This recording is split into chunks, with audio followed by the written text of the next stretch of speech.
Affaire conclue revient à 21h05 sur le thème du romantisme. De quoi s'agit-il? Sophie Davant, il y aura de belles surprises. Nous nous sommes efforcés de choisir des objets en harmonie avec le magnifique château de Pierrefonds, dans l'Oise, note de la rédaction.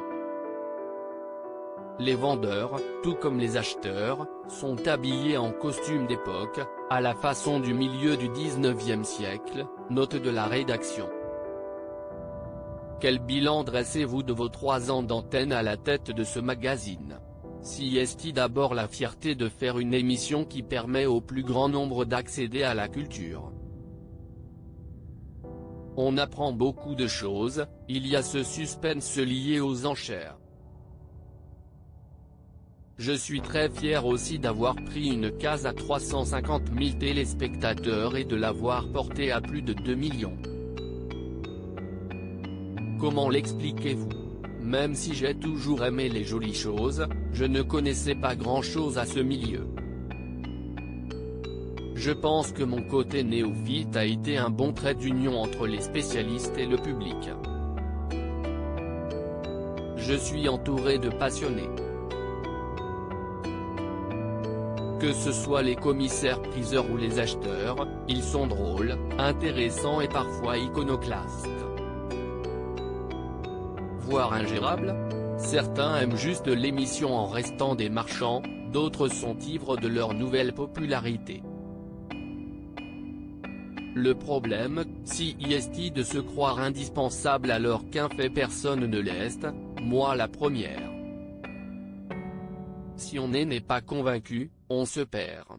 Vous chinez le week-end? Si est vrai que j'ai appris à repérer les belles pièces. D'ailleurs, je ne résiste pas toujours à la tentation. J'ai même craqué pour un palmier en laiton de la maison Janssen. Il faut dire qu'on vous apporte des merveilles.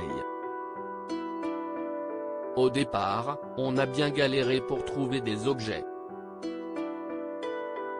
Aujourd'hui, on nous propose des œuvres d'art. Des bronzes incroyables, des luminaires.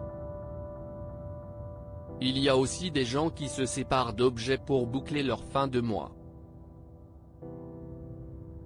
Cette émission, si est le miroir de la France. Sur les réseaux sociaux, vous êtes autant adulé que détesté. Être une jolie blonde, ça aide ou ça complique les choses? Ça les complique, encore, elle rit. J'ai droit à des commentaires déplacés du genre, elle est tapée, elle devrait se faire lifter. Comme je suis très sensible, les critiques gratuites me heurtent. Mais quand elles ne concernent pas mon look, j'en tiens toujours compte. Votre fille prend son envol pour démarrer sa carrière. Que lui avez-vous conseillé? Valentine, ma fille, veut devenir journaliste gastronomique. Elle est douée pour ça, très naturelle, à l'aise.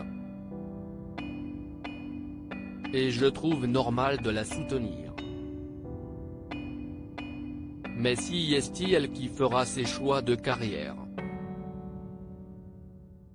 J'aurais été tout aussi fier si mes enfants avaient choisi n'importe quel autre métier. L'essentiel, si est que ça les passionne.